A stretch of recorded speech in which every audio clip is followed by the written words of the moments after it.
Miller high school के ground में तेजस्वी यादव नीतीश कुमार का नकल उतारने लगे और ये नकल उतार के लगभग 28% वोट जो है वो अपने पक्ष में करने की पूरी कोशिश करने लगे। अब आप समझ जाइए कि नीतीश कुमार के नकल से कैसे 28% वोट तेजस्वी यादव के साथ जाता हुआ दिखाई दे रहा है और इसका इंपैक्ट विधानसभा चुनाव 2025 में क्या पड़ेगा, सब कुछ आपको विस्तार पूर्वक बताएंगे। लेकिन उससे पहले मेरा परिचय जान लीजिए। मेरा नाम है रजत और आप जनता जंक्शन देख रहे हैं। सबसे पहले आप यहां पे देख लीजिए, मिलर हाई स्कूल के ग्राउंड में जो है एक सभा का आयोजन किया गया था तेजस्वी यादव के द्वारा, आरजेडी के द्वारा। उस सभा का नाम रखा गया था अति पिछड़ा जगाओ तेजस्वी सरकार बनाओ। मतलब अति पिछड़ा को जगाना है और तेजस्वी की सरकार बनानी है। इसी को लेके एक आयोजन किया गया था।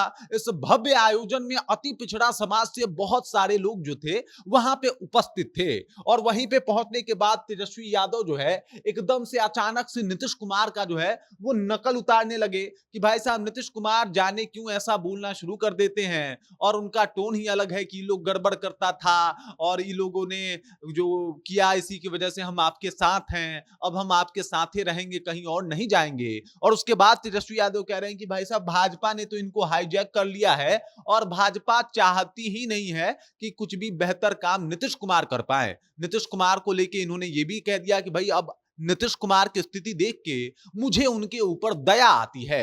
तेजस्वी यादव बकायदा ये सब कुछ बोल रहे थे और वजह थी 27% जनता। जी बिल्कुल, 27 से भी अधिक, मतलब आप लगभग 28 समझ जाइए कि 28% वोट को वो टारगेट कर रहे थे और ये बताने का प्रयत्न कर रहे थे कि जातिगत जो जनगणना हुआ है वो मेरी वजह से हुआ है, क्योंकि बिहार में पहले हुआ, उसके बाद केंद्र में जाके जनगणना जो है वो होने वाला है और केंद्र सरकार ने इसकी मंजूरी दी है कि भाई साहब हम जनगणना करवाएंगे।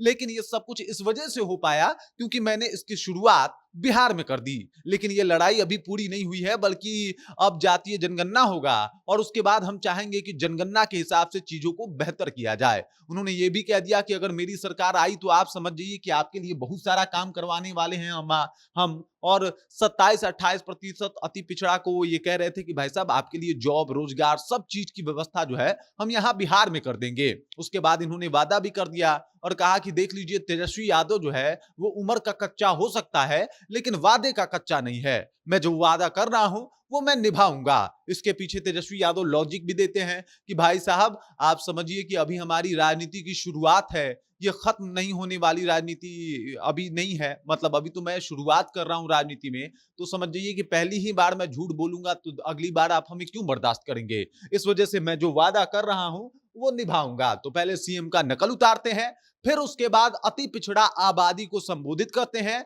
और कहते हैं कि अति पिछड़ा को जो है वो और पीछे धकेलने का काम जो है वो एनडीए सरकार में हुआ है और मैं ये जो भेदभाव है इसको मिटा दूंगा, खत्म कर दूंगा, सबका विकास होगा और इसके लिए मैं एकदम से संकल्पित हूं। उसके बाद बात ये भी बोल दिया कि भाई साहब मैं उम्र का कच्चा हूं लेकिन वादों का कच्चा नहीं हूं। मैंने जो वादा किया है वो मैं निभाऊंगा और वो सब काम करूंगा। और ये बातें बता रही है कि भाई साहब तेजस्वी यादव ने जिस तरीके से इस बात का हुंकार भरा है, अगर 27% वोट उनके पाले में चला जाए तो समझ जाइए कि पूरा माहौल ही खराब हो जाएगा। बिहार में कोई भी जातीय समीकरण इसका मुकाबला नहीं कर सकता है और तेजस्वी यादव यही वो काम कर रहे हैं जिसकी वजह से वो मुख्यमंत्री बन सकते हैं। हालांकि वो नीतीश कुमार के ऊपर जो है वो कहीं ना कहीं व्यंग करने से भी नहीं चूकते और कहते हैं कि अब तो इनके ऊपर भाजपा ने हाईजेक इनको कर लिया है और भाजपा के दबाव में ये काम करते हैं, इसलिए हमेशा बोलते हैं कि गड़बड़ करता है, ये गड़बड़ करता है, वो गड़बड़ करता है। एक बार तो इशारा भी लल्लन सिंह की तरफ कर दिया था कि भाई साहब इन्हीं की वजह से पार्टी जो है हम लोग आपका छोड़ के गए थे लेकिन अब कहीं नहीं जाएंगे। ये तमाम बातें इसलिए है क्योंकि ये हाईजैक हो चुके हैं, इनकी स्थिति ठीक नहीं है और दूसरी बात ये कि इनको देख के दया आती है। बाकी तेजस्वी यादव जो कह रहे हैं उस बात को लेके आप क्या सोचते हैं, आपके जहन में क्या कुछ चल रहा है, कृपया कमेंट कीजिए और अपना विचार हम तक पहुंचा दीजिए। बाकी आप देख रहे हैं जनता जंक्शन और मेरा नाम रजत है।